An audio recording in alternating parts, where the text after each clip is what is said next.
Hello, I'm Judith Kerr, the president and publisher of the Harper One Group, and it was my great privilege to publish Miss Tyson's autobiography, Just As I Am. Last Tuesday, January the 26th, was the publication of Just As I Am, and also the day that Miss Tyson sat down with her beloved friend, Tyler Perry, to record the conversation you'll see this evening. No one could have foreseen the passing of Miss Tyson on Thursday, the 28th of January. She leaves us with broken hearts and soaring spirits, and the knowledge that Miss Tyson lived every moment of her life to the fullest and leaves behind the gift of her work and accomplishments. Please enjoy the interview as we know she did. Thank you.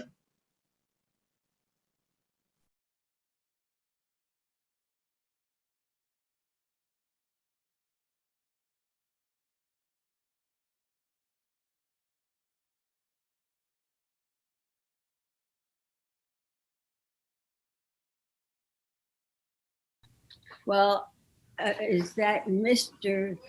Tyler Perry? Yes, that's right. Oh, I thought that you, as my mother would say, had thrown me real quorum through his horse. I haven't heard from him. Oh, stop that. Stop that. Stop that. Stop. I see you wearing that brooch. Well, I always wear it. Yeah. For you. Yeah, that's right. Thank you so much. Absolutely. The gift that Tyler Perry overheard that I wanted to buy, and then I changed my mind because I had two nieces and a nephew that were graduating from various schools, college and designer school and dancing school. He overheard me say, I went to buy it. And then I thought, I can't spend this money on that for myself. I have these three young people graduating. I wanted to give them a party, and I did. And the next thing I knew, I was ordered to go to Tiffany and ask for a certain person. Yep. And I wondered how he knew that I wanted it. And I did just that. She took me into a private room and she presented me with this brooch from Tyler Perry. And every time I see it, I'm happy, I'm excited. I love that you love it so much. It looks beautiful on you. So let's go ahead and get into this thing, right? I want to talk to you about Just As I Am. I want everybody, listen to me. I want everybody to go out and get this book because you have an Oscar, you have Emmy, you have a Tony. I want you to be a New York Times best-selling author at 96 years old. That's what I want for you because this book is incredible, Just As I Am. I want to read this. It says, these are your words. Just as I am is my truth. It is me, plain and unvarnished, with the glitter and the garlands set aside. In these pages, I am indeed Cicely, the actress who has been blessed to grace the stage and screen for 6 decades. Yet I am also the church girl who once rarely spoke a word. I am the teenager who sought solace in the verses of that old hymn for which this book is named. I am a daughter and a mother, a sister and a friend. I am an observer of human nature and the dreamer of audacious dreams. I am a woman who was hurt as immeasurably as I have loved. That is so powerful. I am a child of God, divinely guided by his hand. And here in my 9th decade, I am a woman who at long last, has something meaningful to say. Now, for years, I asked you, when are you writing a book? When are you writing a book? And you would always say the same thing. What did you say? When I have something to say. That's right. That's right. And as I was reading the book, I was surprised to learn that you actually, Barbara Jordan would actually say that, right? She said that to me when I asked her. I was asked to present her with an award. And when I finished, I turned to her and I asked, when are you going to write your book? And she looked at me and smiled and said, when I have something to say. Yeah. Yeah. And I said to myself, if a woman as accomplished as Barbara Jordan can say that, I can say that too. So I stole it from her. And that was my answer every time someone asked me, when are you going to do your book, Cicely? Do I have something to say? Yeah. Well, listen, I know for a fact in reading this, in every page, in all 400 something pages, you had a lot to say that had been held up there for years. But I want to start with the cover. Tell us about this photo. It is so striking. It is so powerful. There you are, shaved head and all, beautiful, stunning. Tell us about this. Tell us about this photo. I had gone to London to promote the role of Rebecca in Sounder. And Lord Snowden was the photographer. After he finished doing the work for 20th, he turned to me and he said, Miss Tyson, I find you so striking. Would you mind if I did some photos for my collection? And I said, no, of course not.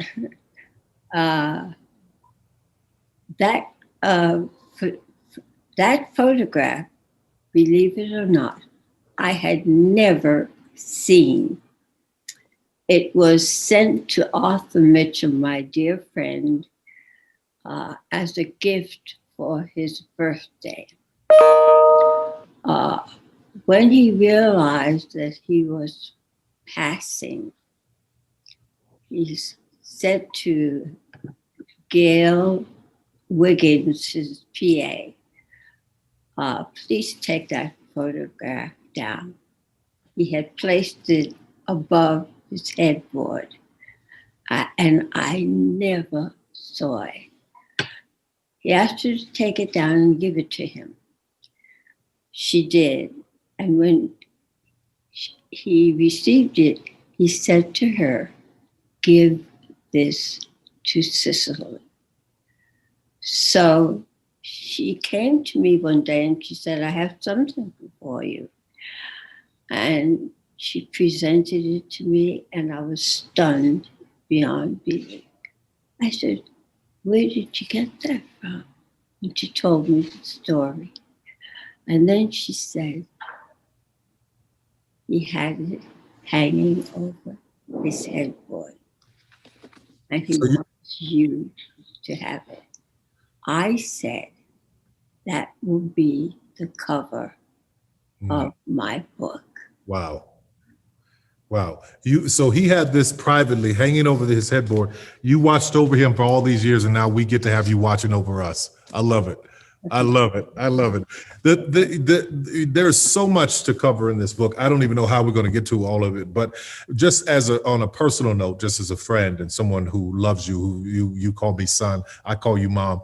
It's the amount of love that I have for you and the opportunity to see you put all of this history in these pages is just so profound. And there's so many young actors and actresses who are coming up who think that they have a story or they have it hard and they're 25 years old. I'm like, listen, let me just give you a book to read so that you can understand what it's like to really move through a life and hold on to a legacy. How did you hold on to yourself? And I know you talk about this in the book. How did you hold on to yourself through all of these trials and tribulations that you talk about in the book?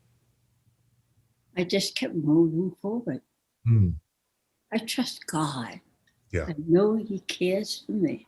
And so I knew the power and the strength that I would get when moments attacked me that were not acceptable to me.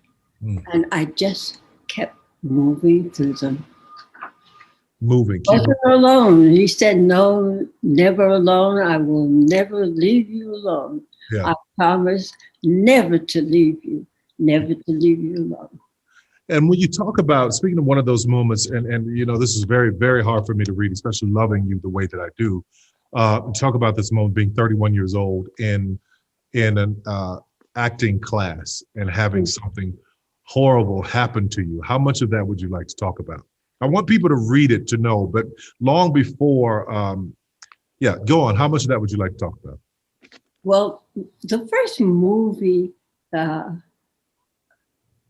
I did was called Carib Gold. And I didn't like, well, I didn't know what I was doing.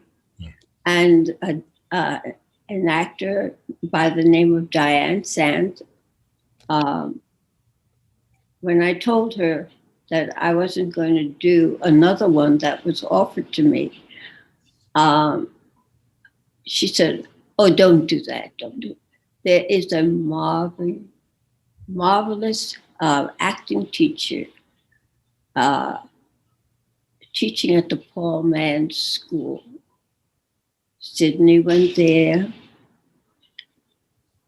Harry went there. She went there.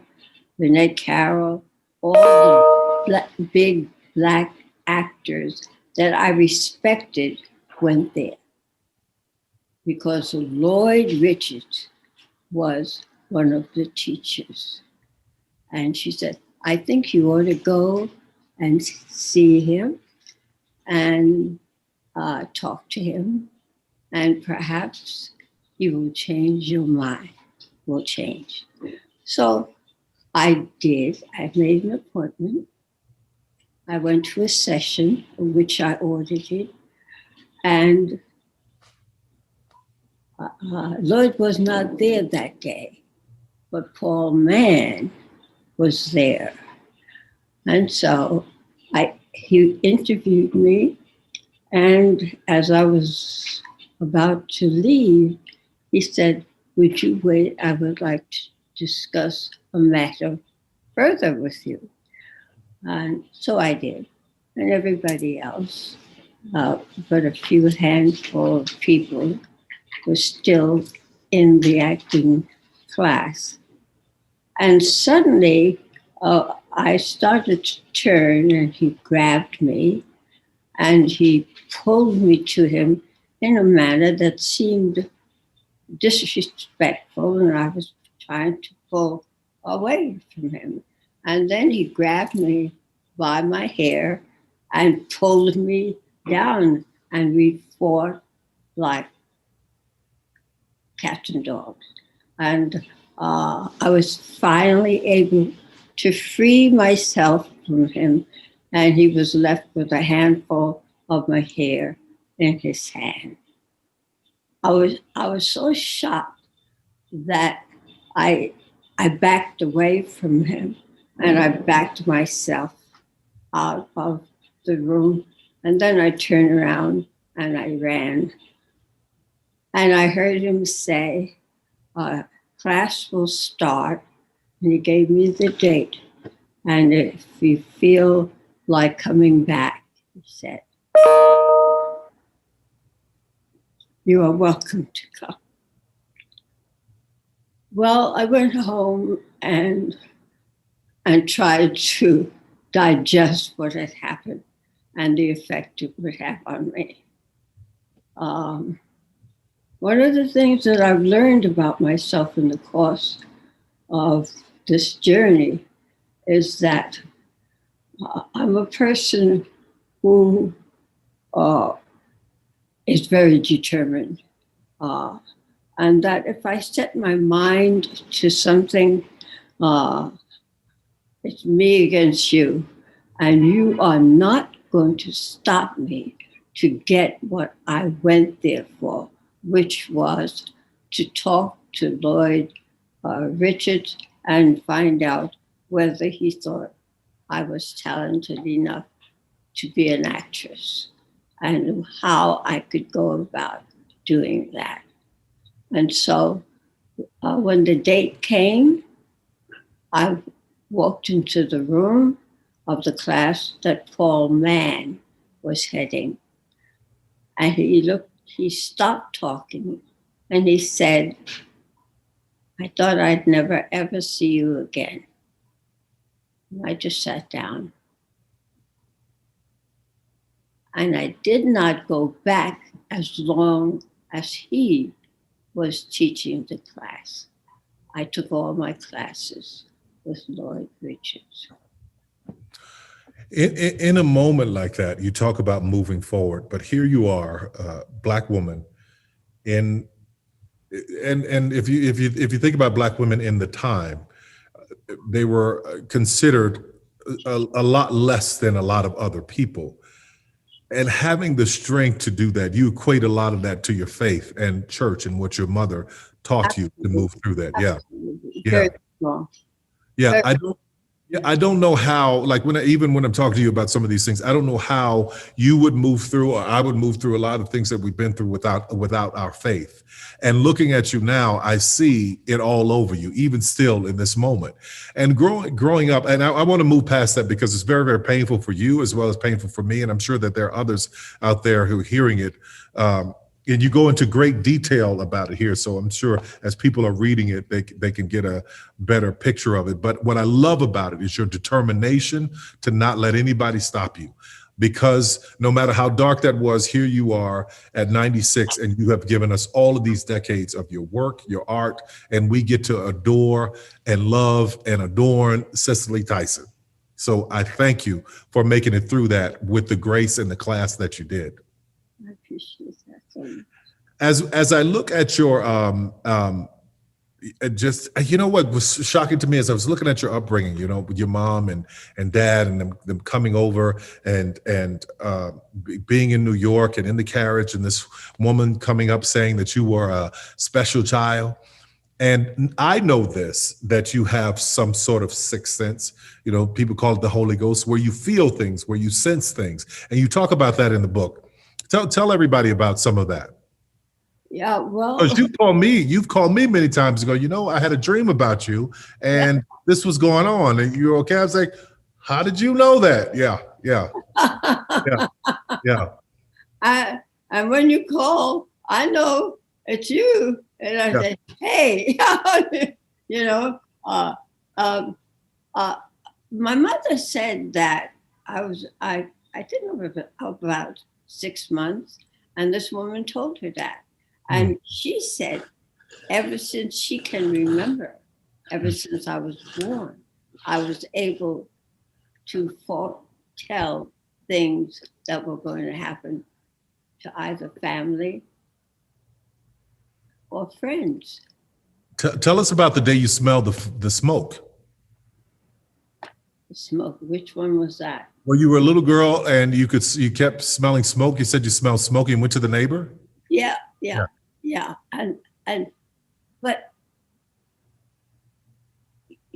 this sense of smoke is amazing to me, primarily because my mother lost her entire family in Brooklyn in a townhouse when I was just born, actually. And so whenever there is something burning, it doesn't matter where it is. I can sense it and eventually hear the fire engines and smell it. Or I dream about it. And I would say, Mama, I smell smoke. So she would walk around the house. I don't smell no smoke. I said, but I smell it. And before you know it, we could hear the fire engines, and they're coming. And funniest thing, we lived in an area that is now known as the slums, not what is it called now? The ghetto. No. Yes, it's called what the slums was formerly the name of the area that I grew up in. What do you call? Come on, Black people, you don't know? No, ghettos in Harlem? ghetto. Yeah, yeah. Yes. And prostitutes walked up and down the street like they owned it, you know. Some even took a liking to my sister because I was scrawny, skinny, string beans, my father called me, and I had no hair on my head. My sister was the beauty in the family, okay? And so I wasn't thought very much of. Plus, I sucked my finger, this one, until I was 12 years old. We lived on a third floor, and in the front room was a lady who was French, and we would visit her at night, and she would tell us stories and so on and so forth. And one day she told us a story about children who sucked their fingers, what happened to them. And I went home and I said to my mother, that's a lot of stuff. I stuck this finger right back in my mouth. And one day I put it in my mouth, didn't taste the same. I took it out and didn't do it anymore, you know. But that is the thing about me when I try to recall things about myself as a child, why I didn't talk very much. This finger was my solace. The piano was the other side of it.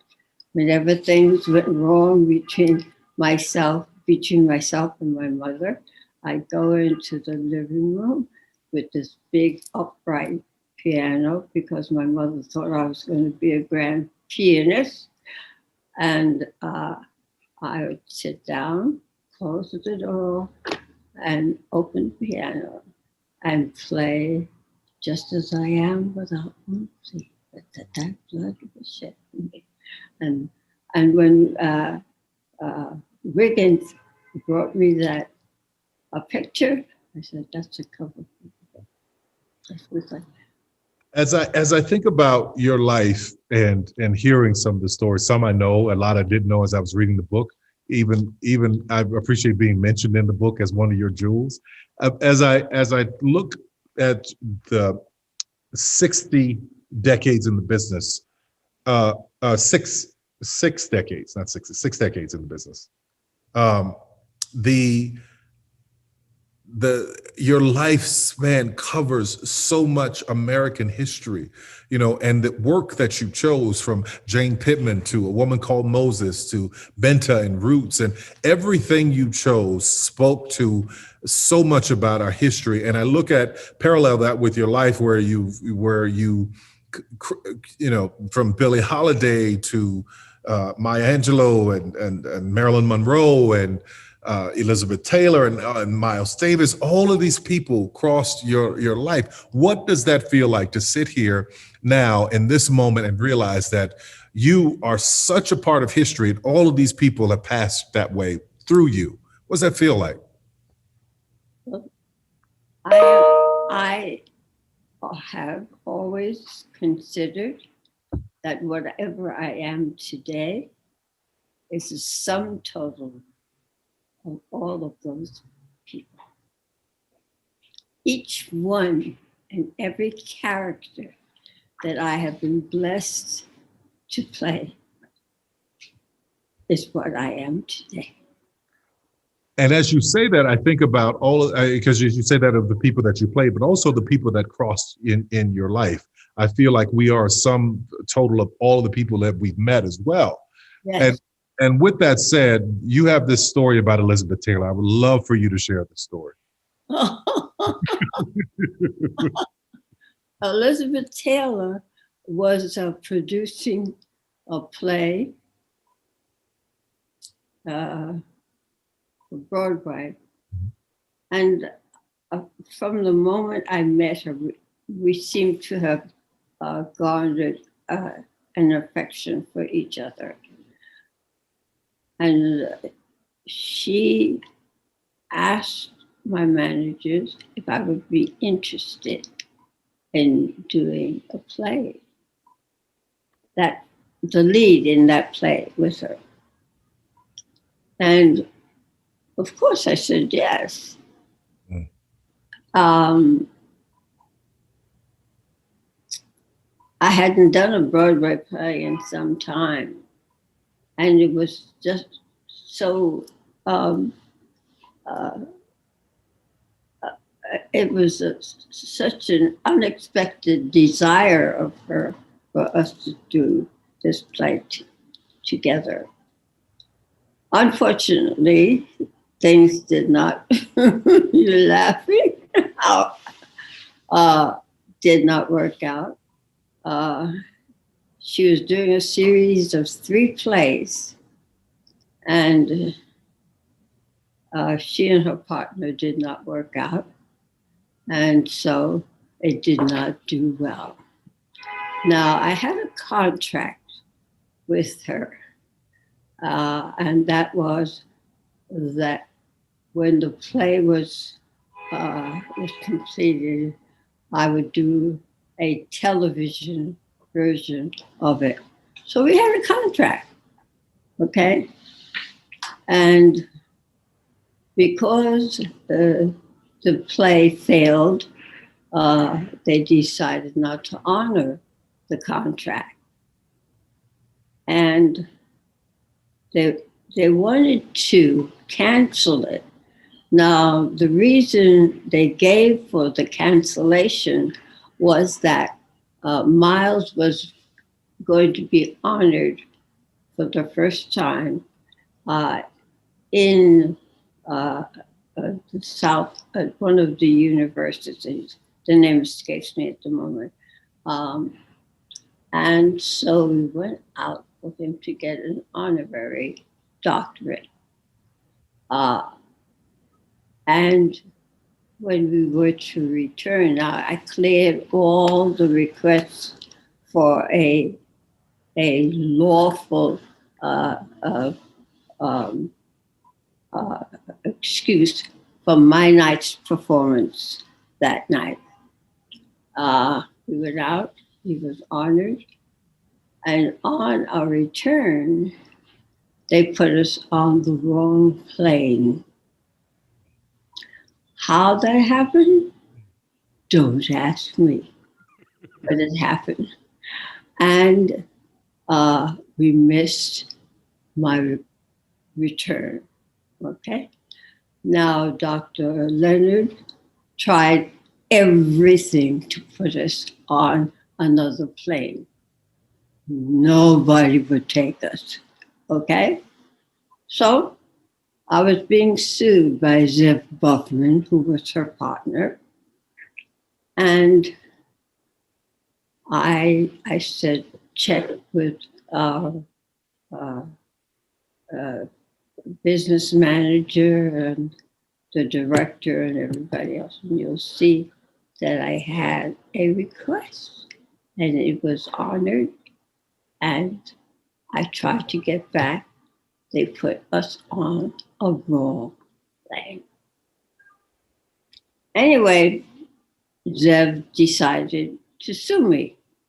Now, when I'm right, okay? Yeah. When I'm wrong, you can shake the same head. I would be the first person to admit it. All right. And so we went to court. And I said, you took Elizabeth Taylor to court. I said, wouldn't she take me to court? I know she and Jeff Buffett would take me to court in a minute. All right. And so, and I said to her, Elizabeth, don't be ridiculous. We're friends. We're friends. You know, whatever you think is fair, I will take care of it. Okay. But she went to 4 different lawyers. She didn't know how they were abusing her, because she was 4 different lawyers. Eventually, she had to settle, Yeah. okay? Because I was right. Yeah. All right, and I felt badly. I went into a Beverly Hills hotel one evening with something, and uh,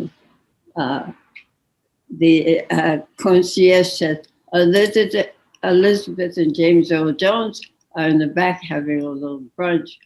Oh, so I went back there to say hello. I said hello to James Earl Jones, and she said, she sued me, you know. She sued me. Cicely Tyson sued me, and I had to pay her.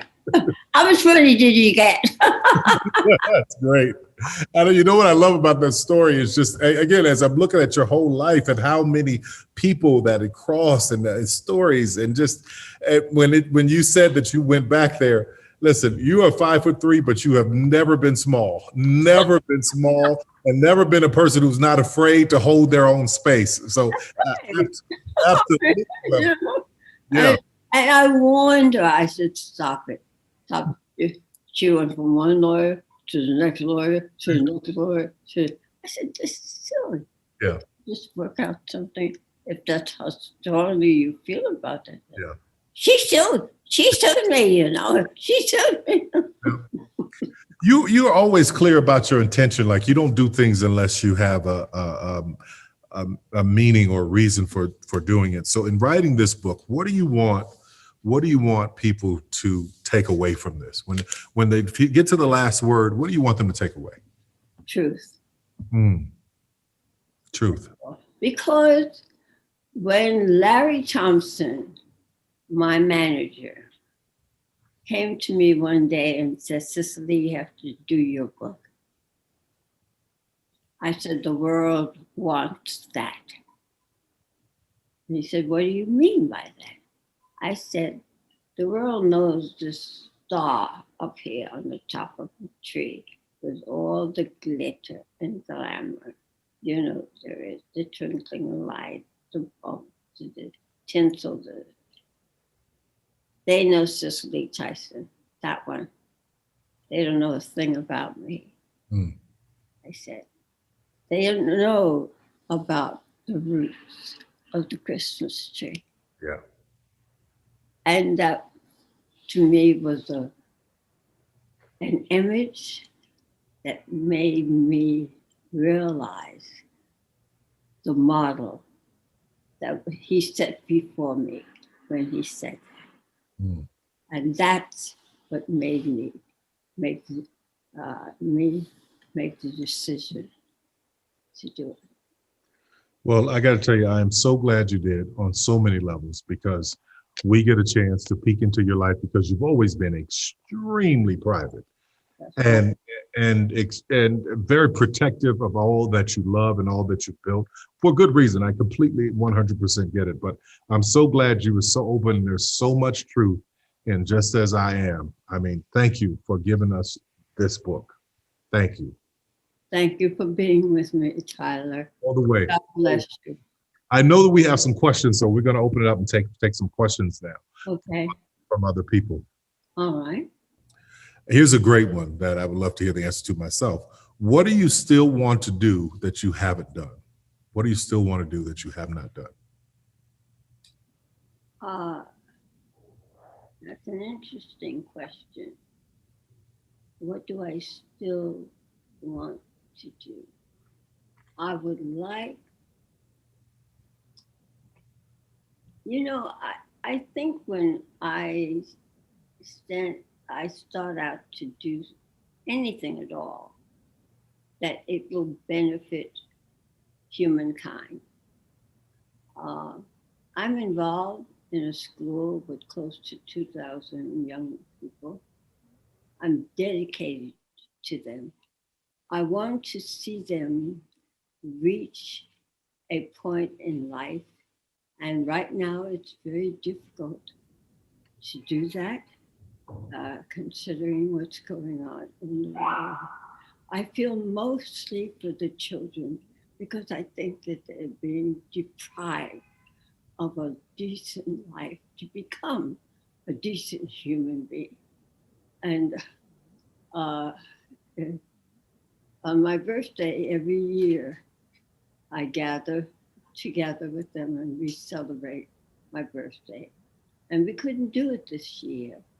And so I was asked by the principal of the school if I wouldn't set up a Virtual? virtual a conversation where I would ask these children how they're being affected by what's going on in the world today. And it was one of the most beautiful things that we could have done together. And it made me happy that they were so pleased that we could get together in that manner for an hour and a half and relate to one another. I want these children to be able to see a life that will make it possible for them to contribute, to develop and contribute something basic to humankind. Beautiful. Beautiful. All right, here's another question. Out of all the roles you played, is there any role that you want to revisit and do again? No. No? No. I say no because that was my friend. That role became a friend of mine who taught me so much. And I hope that I have been able to pass on to them what I learned from that person. So it's not necessary, if I was successful, to go back to them and ask them to repeat it. This is a question for me, and it's a bit personal, and you don't have to answer it if you don't want to, but there was a rumor when you were doing Diary of a Mad Black Woman that you and Old Man Joe had an affair. Is that true or not? No. He wished that could be. That could never be. Okay, great. You shut that rumor down. That's cool. Okay, that rumor's over. All right. Here's another question from somebody. I believe I saw her and Joe together. I saw her kissing Joe. I saw it. That's Medea. Anyway, right here on is one other question. This woman, she's in her 30s, and looking at your life, she's so moved by it. She says, "What would you say to your 30-year-old self from this point of view?" What would you say to your 30-year-old self? What advice would you give your 30-year-old self? Don't let nothing stop you. Keep going. Let nothing. Keep going. No matter what who says, just keep going. And do not allow other people to deter you from whatever you feel you're driven by. That's beautiful. That's beautiful. I got to tell you this one quick story because, you know, I tell the story often. You and I were doing Alex Cross, and you were playing Nana Mama, my mother, in the show. And the director comes up and he goes, all right, so run and she's going to stop you turning around. I'm like, this little woman is not going to be able to stop me when I'm heading out this door. I'm 6'6", 280 pounds. I'm getting out this door. It's like, and action.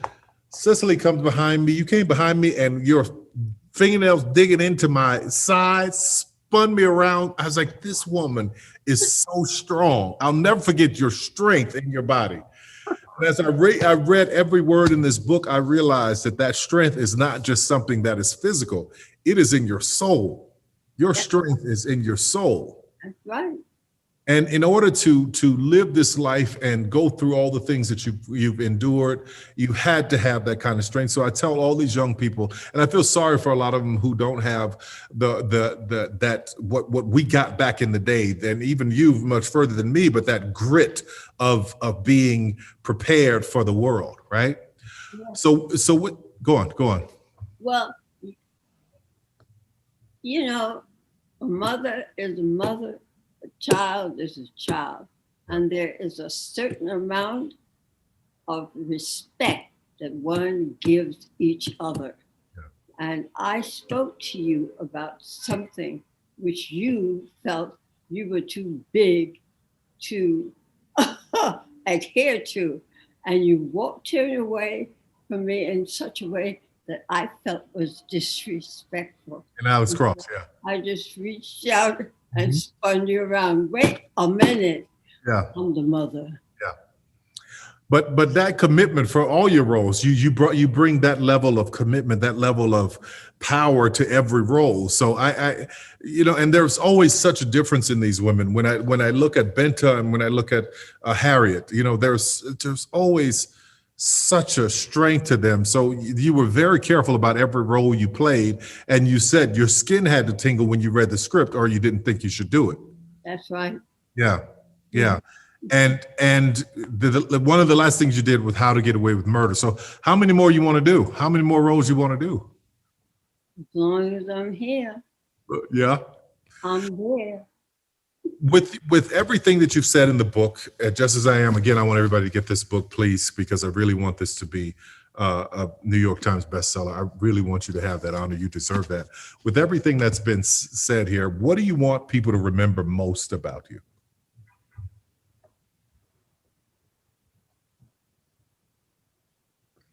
What do I want them to say about me? Remember the most about you. Remember about